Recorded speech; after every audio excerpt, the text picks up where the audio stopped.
All right, guys. So I come out here to do this video, and before I get too far into it, I will say I took a note straight out of Richter's book, and I'm doing this video off my old square body tailgate. One of these old junky ass trucks I have. But anyway, I thought I'd do like a little knife ramble slash 2000 sub special. You know, I'm not much of a giveaway guy. I don't see why it's necessary.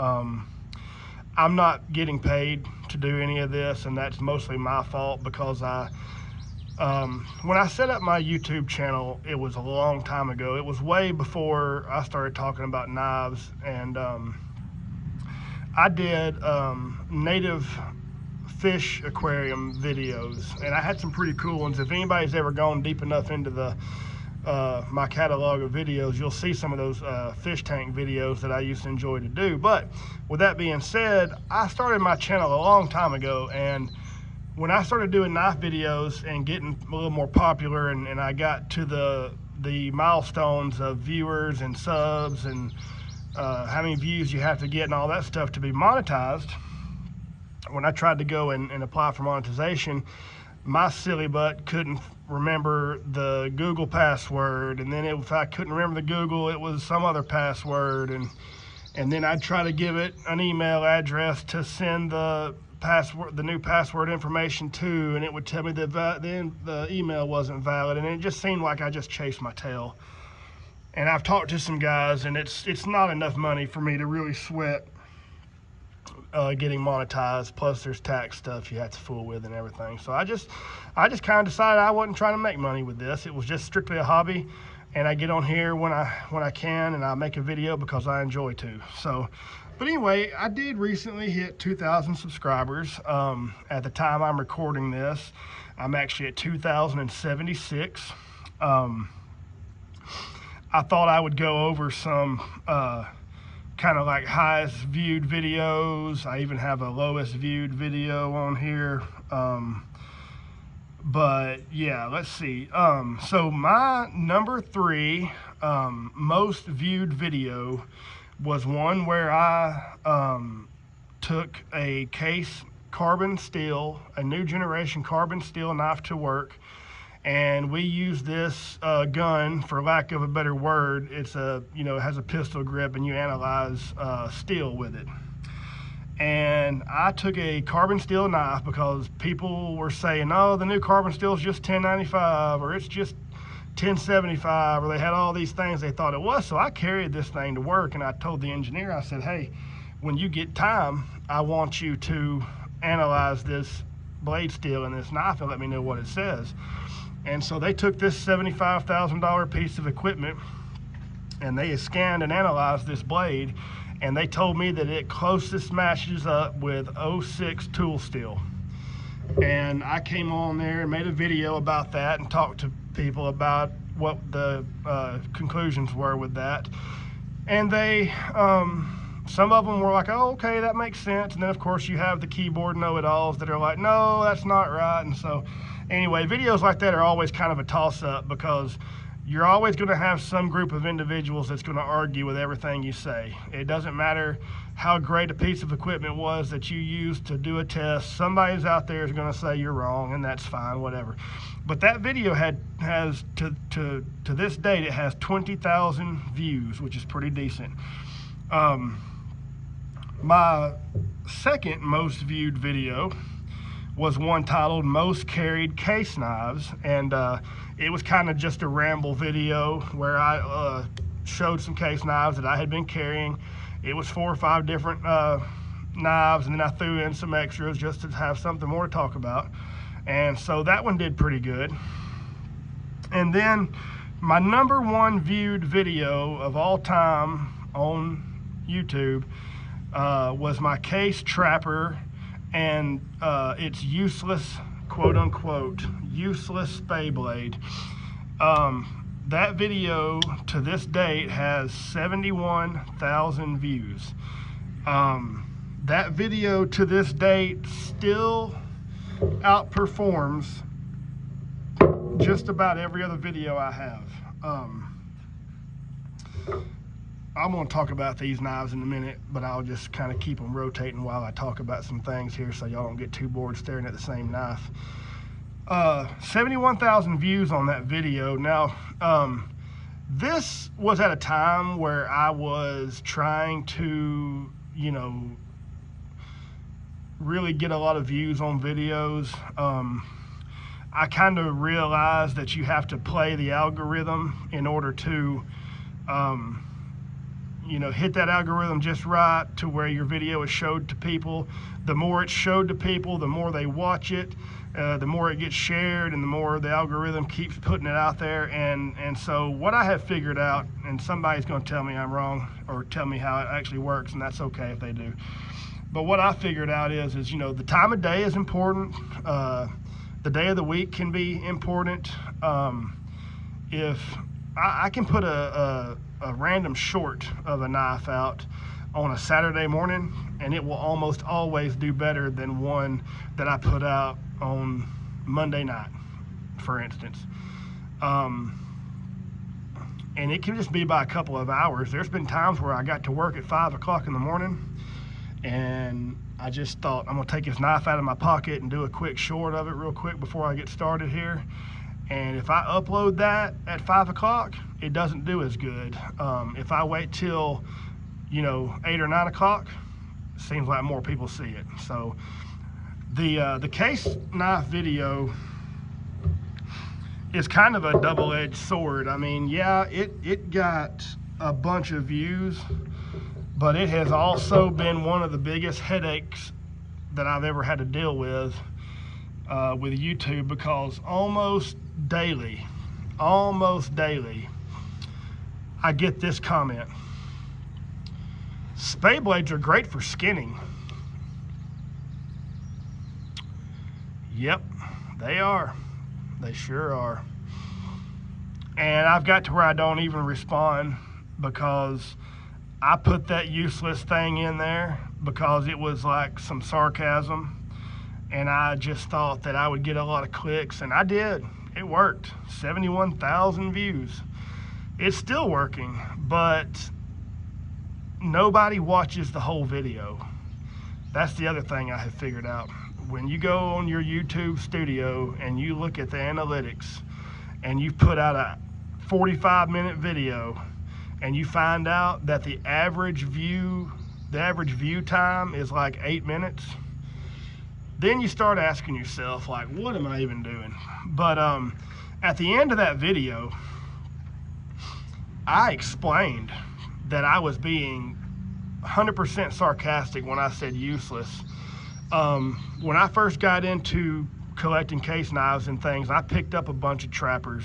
I just like the size. I like how they feel in your hand. I don't have a trapper right here, but it's about the exact length of a copper lock, except you have 2 blades. And it's a good size for my hand. I like it. I even like a spey blade, because as I demonstrated in that video, the spey blade and the clip point blade have almost the exact same cutting edge profile. I even modified a trapper where I took the shoulder, the blunt nose and the shoulder off of a spey blade, and you almost can't tell the difference in the two. The cutting edges are almost identical, and I explained that. And I talked about how all of these guys on the internet that actually do feel like the spey blade is useless, I explained that I thought that was so silly, because at the end of the day, you just have 2 sharp blades. Like, you're gonna cut your sandwich in half with a clip point, and then somebody's gonna say, well, you can't do that with a spey blade. Why? You sure can. You can cut your rope, you can cut your tape, break down your boxes, you can do all the same things. And I understand. Everybody knows the spey blade is good for skinning. It's good for skinning and spaying and removing pelts and all the things that these, you know, skinning deer, processing deer. I get it, guys. I totally get it.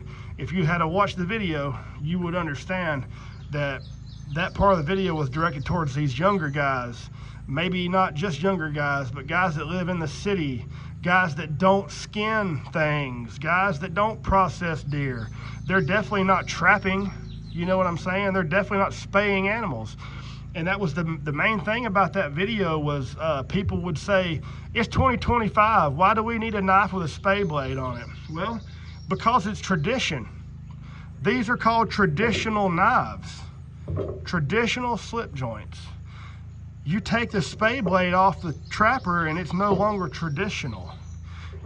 You put a Warncliffe on that trapper, it's built traditionally, but it's not a traditional trapper. And that's fine if they're modified, because gosh knows I've modified the dickens out of mine, but that was mostly just because I like to see what I could come up with, you know. I wanted to see the different things I could do, and I added the half stops and all that. This one here has added half stops. I don't think I've done a video on a 75 Stockman with added half stops, but I went in and did this one too. This knife doesn't have super great action, it just didn't come that way, but I put half stops on all three of these blades. And it just makes it so much more, I don't think the right word is more fun, but it just gives it some character and some personality. Like, I don't care who you are. 99% of people out there would rather have a knife with a half stop, I think. This, I brought these random knives out here just to kind of have something to show while I talked a little bit and rambled. But I kind of thought I'd bring out some random ones that don't get a lot of attention, and I'd talk about how I got them. This one here was an eBay purchase. Really nice royal blue with that red. I think it's some kind of like an epoxy they pour in there. It's a little bit soft, not really soft, but it's just, I don't know, there's something to it there. But yeah, just a really nice color. This thing was built wonderfully. I don't really think there's any gaps in this knife whatsoever. Just a beautiful knife, and I've heard a lot of people say you either love a 75 or you hate it, but I mean, I love it. I carry these in a belt sheath, and I don't even know they're there, but when I need one, I've got a big knife that I can work with, you know. This one's obviously stainless. I'm like most of you, I prefer carbon steel, but you know, you can't get every knife in carbon steel. A lot of times with Case, they don't offer but a few knives in carbon steel, and this is a stainless knife, but it's a beauty. And you know, it's not gonna build patina like we all like, but it's gonna do all the same cutting tasks the way a carbon knife would. So yeah, about that trapper video, it was just like, if you're gonna use well, I'll dare say a clickbait video, like, you kind of got to be prepared for a little backlash, I guess, because people are going to read the title, or they're going to watch 5 minutes in the beginning, and then they're going to get on there and let's type a stupid message and send it to them. Because if I had $1 for every time somebody told me a spey blade was good for skinning, then I guarantee you it would make me more money than what YouTube could pay me. So I didn't bring the knife out here, and I should have, because it's an absolute beauty of a knife. But my lowest viewed video is actually about a full-size Case copper lock with a green worm groove bone. Really thick handles, really nice deep worm groove. It's one of my absolute favorite knives. But for whatever reason, it only got like 382 views, and it just didn't hit the algorithm at the right time, I guess. So there's that. But I mean, maybe I should do a part 2 or a follow-up on that, and see if I can't get some more views for that knife, because it's a beautiful knife. Let's talk about a trade here. This was a trade with Kent Smith. This is a 1970, an original 1970 Case one-arm razor. This knife here is what really got me into really appreciating vintage knives, because this thing is just like, you can tell somebody's used it and sharpened it, but it's mostly there, and it's just absolutely gorgeous. I mean, the swedge on the blade, which you do not get with the vault release razors that came out last year. You don't get that swedge. Everything else is pretty much the same. You don't get this detail on the bolster with the vault release knives, but a lot of people aren't real crazy about that anyway, so I guess they didn't make much of a fuss about it. But you got nice half stops on this thing. You got a nice pin blade that's mostly there. So yeah, that's just a really cool old vintage piece. One thing that I wanted to talk about, something that I learned or have experienced in my journey of YouTube, is people seem to get hung up on the silliest things. I don't know how many times I've gotten this comment. Pocket knives are good for cleaning your fingernails. So apparently, I've done a couple of videos where my fingernails weren't terribly clean. Well, boo freaking who. I mean, what do you do for work? You wash dishes all day? Like, I don't get that, okay? I don't want to talk about work because that'll get people's feathers ruffled too. Apparently there's a pretty good handful of you knife tubers that sit at home all day and let their wives work. So you don't talk about work. You'll get somebody butt hurt. But anyway, I'm a machinist. I've been a machinist for 20 years. Sometimes I come home with a little bit of grease under my fingernails. If you don't like it, unfollow. Hit that unsubscribe button. It's right down there. I do not give a shit. You don't like my greasy fingernails, don't let the door hit you where the good Lord split you. I'm 40 years old. In all of my life, I have never looked at a man's fingernails and thought, ew, he needs to get those fingernails clean. I don't like long fingernails, and I don't normally keep my fingernails long. These could use a little trim, but they're not like ugly long, I wouldn't say. But I have never, ever looked at a man and just was disgusted by his fingernails if they had dirt under them. You know, to me, that just says, hey, this guy knows how to get out and do some shit.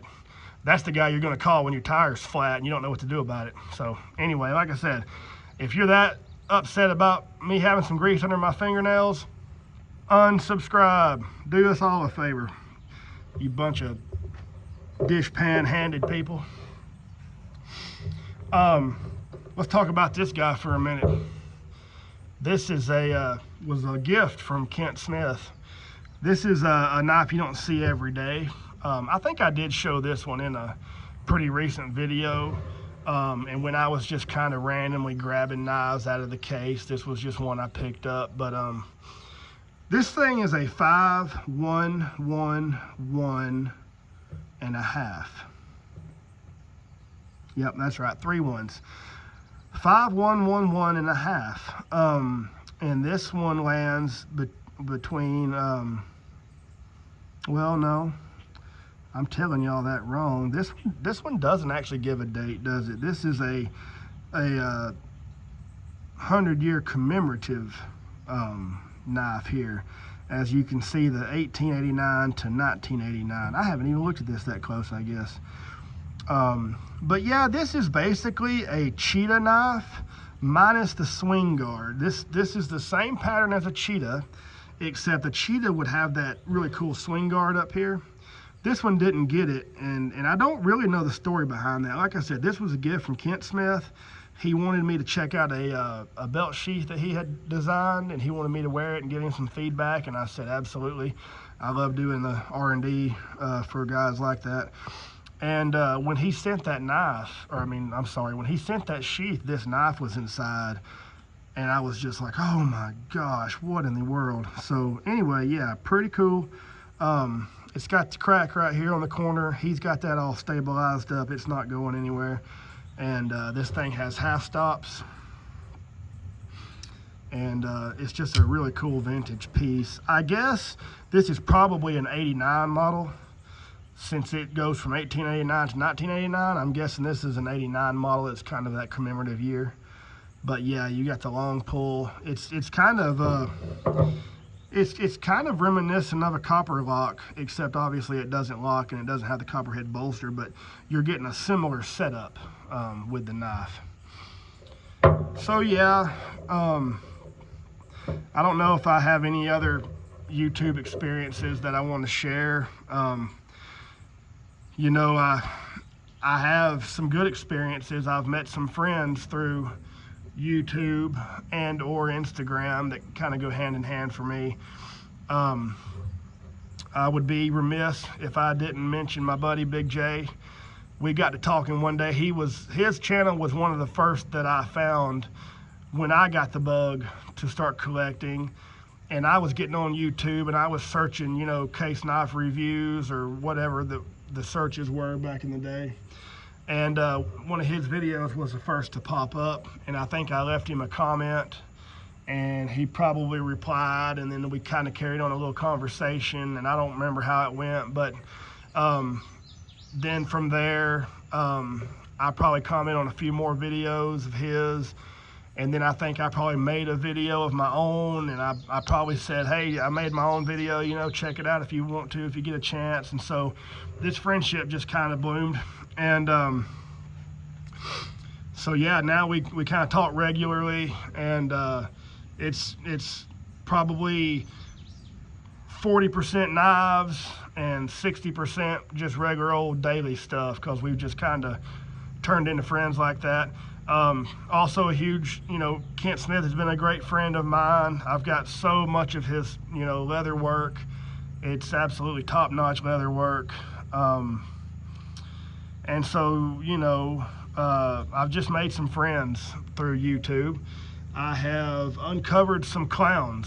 I have absolutely uncovered some absolute clowns on here, and you wouldn't even know it through their videos, but I've just had some run-ins with some people that I just wouldn't even speak to if I saw them in public. But that's neither here nor there. I might be that guy for you. I don't know. You know, that's another thing. You just don't get on YouTube and have a rant video and not expect somebody to get their feathers ruffled and get up a witch hunt and come hunting you down. You're not really allowed to have your own opinion about things, because somebody's got to take everything so personal. And I've run into that too. I've definitely run into that. And I'll say this, you know, for any of y'all that are sitting back going, yeah, well, you should keep your opinionated mouth shut. You know, sometimes you get the feeling kind of passionate about something, and sometimes you turn the old camera on and maybe you say some things you probably shouldn't have said. And I'll be the first to admit that I've done that once or twice. But at the end of the day, I still don't see why you can't have an opinion.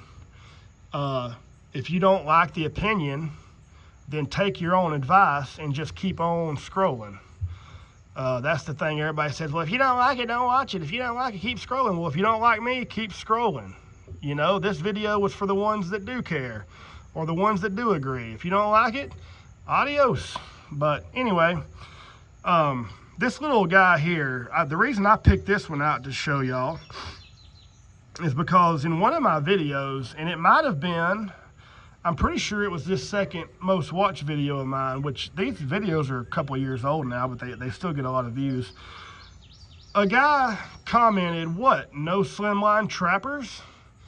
And I'm like, no, did you see a slimline trapper? It's not one of my most carried knives, you know. He probably likes a slimline trapper and can't figure out why in the world I don't. But there's nothing wrong with a slimline trapper, okay? Check it out. I actually owned another one of these, and I think it got traded off. I had a red bone with the carbon steel blade, and I think I traded it. I've been doing a lot of trading. I haven't actually bought a knife with money from a store in a long time, but I have been doing some trading, and a lot of times knives that I don't necessarily carry and use a whole lot, they get traded if the person on the other end likes them. But this is a slimline trapper. Now this is a single blade. You can get an older slimline trapper in a 2-blade, and it has a spey blade too. This thing's sharp. I didn't realize how sharp I had that thing. That thing is laser sharp. But look at how thin that little blade is. I mean, this thing is a letter opener at best. It's just super thin. The tip on this one's bent. I bought it this way, but I didn't really care because I'll tell a story about how I got this knife in a minute. But this thing is just so thin. Like, I did tell the guy that this thing would probably make a good steak knife because it's just thin like that. I mean, you know, you get this thing out, you can slice the heck out of a steak or a pork chop or something, but you run this thing into a zip tie or maybe a ratchet strap type of material, and you give that thing a good yank, well, buddy, you're liable to bend that son of a gun smooth in half. And you know, I'm exaggerating, obviously. It probably wouldn't bend it in half, but I'm just saying this thing is super thin. Let's look at a blade here. Now, this is something that I probably would use a lot and have used a lot, and you get an idea right here of just the difference in these two blades. It's substantial. So yeah, I'll use this 75 all day. But the slimline trapper is just not gonna get the call all that often. But there's a look at it. Now I'll tell you the story behind this. So this knife here was I'm sorry, I'm getting distracted because my neighbors are pulled up in the driveway over here. I'm hoping they don't holler at me. They're dragging their garbage cans in. But anyway, I saw this thing at a antique store here in town. I'm almost positive it's the same, the exact same knife. But I saw this thing, this natural bone with the red shield, and I saw it laying there, and they had a pretty decent price on it. It was like $20, I think. And for whatever reason, I passed up on it that day. And then I went back and I thought, you know, I didn't find anything else that day that I wanted any more than this. And so I went back to try to get it. Now, it wasn't the same day, but I went back maybe the next weekend or something, and the daggum thing was gone. And so I said, well, you screwed around. You should have just bought the stupid thing for 20 bucks. But you screwed around, now it's gone. And so that's how it happens a lot of times. So anyway, forget about it, it's gone, right? Well, several more weeks later, maybe even a month, I'm at a local trade day, a local flea market, outdoor flea market. We used to call them trade day when I was younger. But I'm walking past this guy that's got a case full of knives. Now, he had a bunch of Rough Rider crap that I wasn't interested in. But at the end of his table, he had some case knives. And I was just perusing through these case knives. Most of them were like small Stockmans and things. And then I run across this guy. It's the exact same knife, the exact same pattern and bone and everything that I saw at the antique store. And I think he wanted $30 for it. So I'm thinking what happened is he probably bought this thing for 20. And he probably thought, I can take it down the road here and make $10 off of it. And so I called the guy over and I said, hey, can I look at one of these knives? And he said, absolutely. And he opened the case and I picked it up and I looked at it. And that was about the time I noticed that it had this bent tip. And so I said, well, would you take 20 for it? And he goes, I'd take 25. And I started to lay it down, and he said something about it.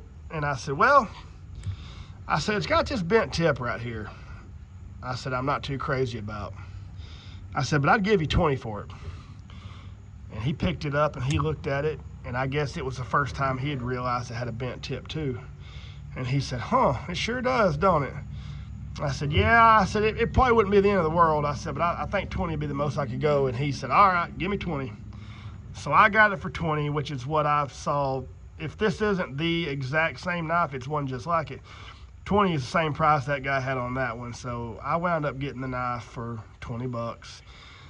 And the reason that I kind of wanted this is because I have the matching canoe. Now, a canoe's not a knife that I particularly am a huge fan of either. There's nothing wrong with the canoe, I don't guess. And I was telling Jerry the other day, I saw a guy post a canoe on Instagram, and it was a vintage canoe.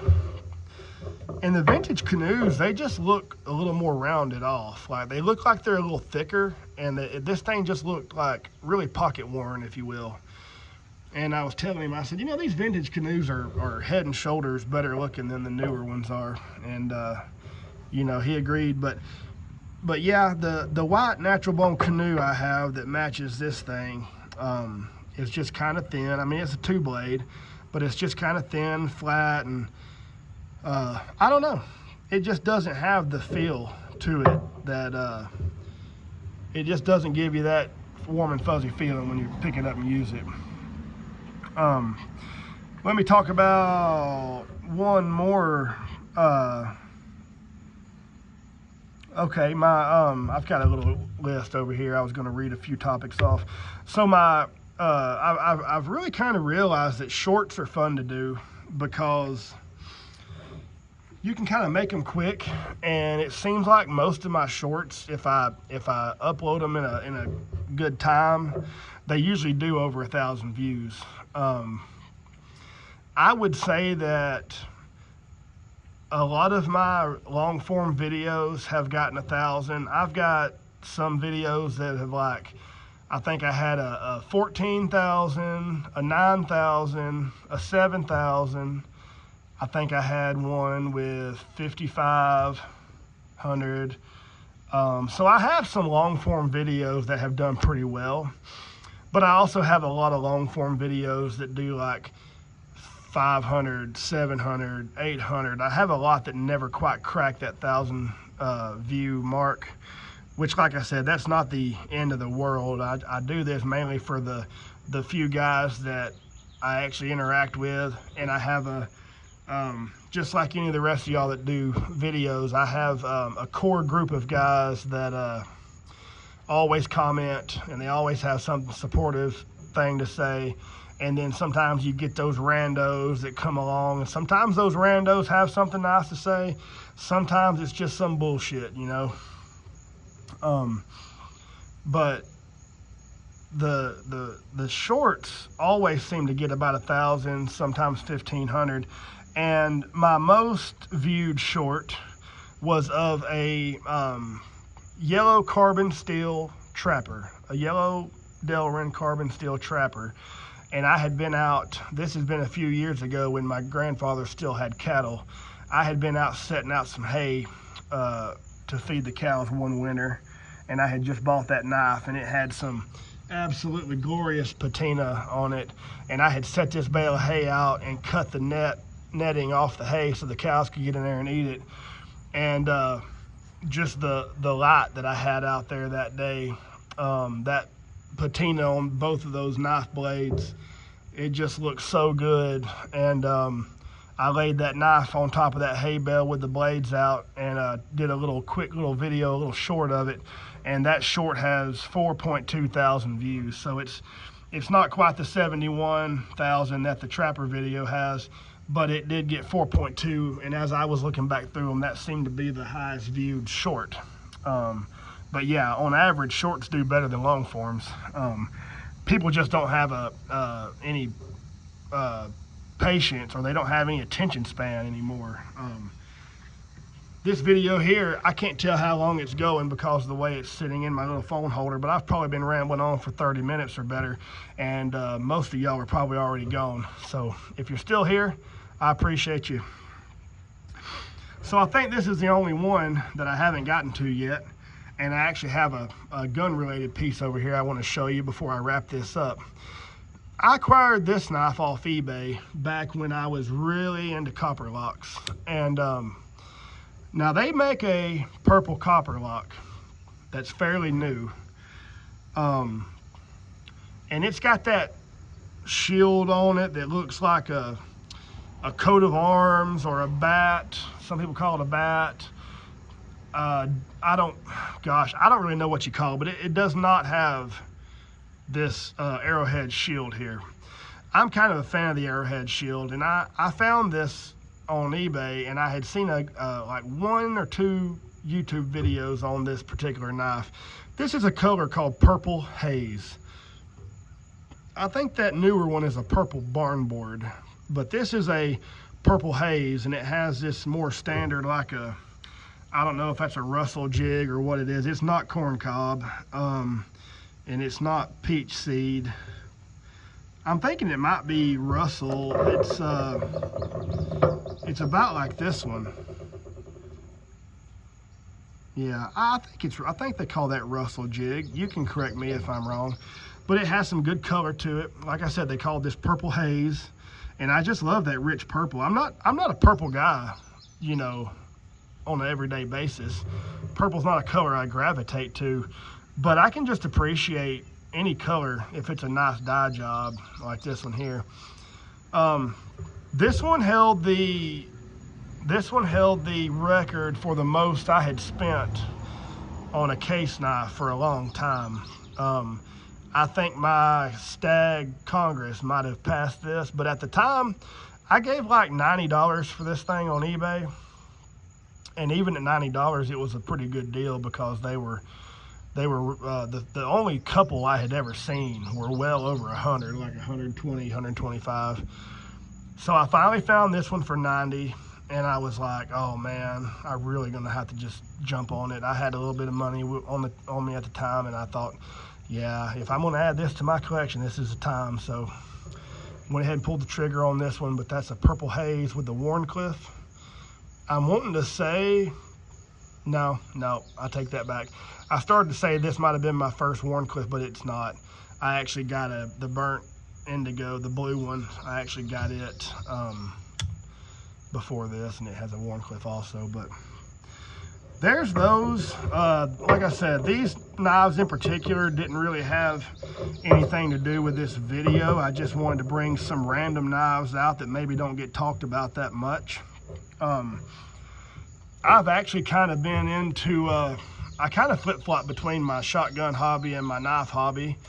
Not 100% flip-flop, because I can do both at one time. I can enjoy 2 things at once, you know, but I've got this forearm laying around that's, as you can see, it's got some nice grain. I did a short and I did an Instagram reel and got a lot of cool feedback and support on this piece. This piece here I bought off eBay. I think I got it for 30 bucks, which is, it's not the cheapest piece of wood I've bought for a shotgun, but it's definitely a pretty good deal. And it had this nice grain, and I'm actually sitting out here in an overcast sky. It's rained most of the day, so it's not jumping and dancing like it did the other day in that video. But if y'all saw that last short, or if you want to see this piece in a better light, I think my most recent video before this one is going to be this piece of wood right here. But this is a forearm pump, wooden pump for a Mossberg 500 shotgun. It would also fit a 590 or a Maverick 88 if you had that. And it came to me with a flat, no kind of a clear coat on it. It was dyed this color, but it wasn't cleared. And I found some clear coat at work that some guys had bought for a project, and I thought, you know what, I'm gonna hit that piece of wood with that clear and see what it does. And man, was I surprised and happy with the result. I mean, just a couple of spritzes of that stuff, and I think my battery is going low, but anyway, a couple of spritzes of that stuff, man, and it just really looked great. And so I am now going to try to get the rest of the pieces together to get this on a gun. So anyway, my battery's doing something weird. I'm going to have to take the camera off the tripod here. But that was my 2K special, and I hope y'all enjoyed it. And if you like what you saw here, just hit that subscribe button and leave me a comment, and we'll catch y'all on the next one.